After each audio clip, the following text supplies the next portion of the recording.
திருநெல்வேலி திரு இருதய ஆண்டவரின் திருத்தலத்தின் 42வது ஆண்டு திருவிழா கொடியேற்றத்துடன் கோலாகலமாக கொண்டாடப்பட்டது.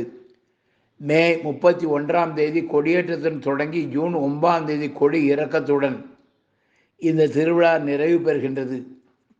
கோவிலின் புதிய திரு இருதய ஆண்டவரின் கெபியை அர்ச்சித்து மற்றும் கொடியேற்றம் பாளையங்கோட்டை மதுரை மாவட்ட முன்னாள் ஆயர் மேதகு யூடு பால்ராஜ் அவர்களால் கொடியேற்றப்பட்டது. இவர்களுடன் பங்கு தந்தை அருள் பணியாளர் மைக்கேல் ராசு மற்றும் சரணாலய இயக்குனர் அருள் பணியாளர் ஞான திரகரன் மற்றும் பாளையங்கோட்டை சட்டமன்ற உறுப்பினர் மு அப்துல் வஹாப் திரு இருதய ஆண்டவரின் திருவுருவச் சிலையை திறந்து வைத்தார்.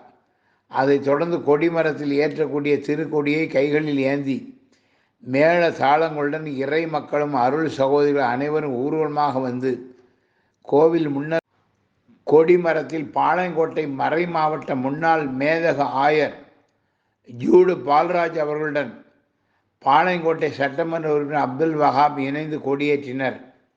அதனைத் தொடர்ந்து திருப்பலி நிறைவேற்றப்பட்டது. அதில் அகரமும் நகரமும் நானே என்ற தலைப்பில் சொற்பொழி ஆற்றினார். சிறப்பு நற்கருணை ஆசீர்வாதமும் நடைபெற்றது. நம்முடைய திருவயிற்றில் தாங்கிய நம்முடைய தாய் அன்னை மரியாள் வானத்துடைய செய்தியை கேட்ட உடனேயே விரைவாக சென்று தன் உறவினர் எலிசபெத்தம்மாள் 6ஆம் மாதத்தில் இருக்கிற அவர்களுக்கு உதவி செய்ய சென்றார். ஆகவே உம்முடைய ஆண்டவரே, உம்முடைய பிறை ஆட்சி விழுமைகளை வாழுகின்ற நாங்களும் அணுகிறோம்.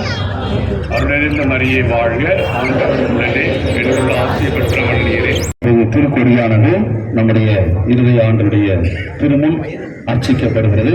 அதன் பிறகு நம்முடைய எல்லாம் வல்ல இறைவா மக்கள் தங்கள் பாதுகாப்பு திருநாளை கொண்டாட தயார் செய்திருக்க மிக்கமாக இந்த நவ நாட்களில் கொடியை காண்போர் அனைவரும் நம்முடைய மகளும் எங்கள் ஆண்டவருமான இயேசுடைய தூய இதயத்தை நினைவு கூர்ந்து